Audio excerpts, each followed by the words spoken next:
Position میں الٹا بچہ ہو اگر، یعنی سر نیچے کی طرف ہونے کی بجائے اوپر کی طرف ہو، تو پسٹیلا 200 کا اچھا ریکارڈ ہے، لیکن 100% بہرحال نہیں ہے. 40 to 50% زیادہ سے زیادہ آپ کہہ سکتے ہیں. باقی کیسز میں آپ کو اور دوا ڈھونڈنی پڑے گی. زیادہ مشکل اس میں پڑتی ہے جو ٹرانسورس بچہ ہو، نہ سر نیچے نہ اوپر، ایک طرف سر اور ایک طرف پیٹھ. ایسے بچے کا یوٹرس جو ہے وہ عموماً بے جان ہوتا ہے، اس میں ٹون سے محروم ہوتا ہے.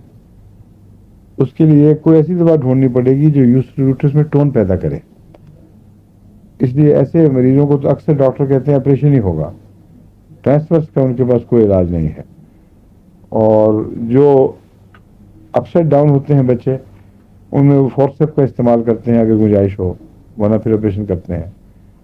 ہومیوپیتھی میں پسٹیلا میں نے اس کو کیسے کیسز میں دیکھی ہے، بہت مفید ہے. 50 تو یقیناً 100 میں سے 50 کیسز تو یقیناً رسپونڈ کرتے ہیں. اور ٹھیک ہے، بہت ہوتی ہے مگر وہ کہتے ہیں کہ یوٹرس ڈائلیٹ نہیں ہو رہا. ڈائلیٹیشن کے لیے تو میں آپ کو بتایا تھا کالوفائلم. ٹھیک.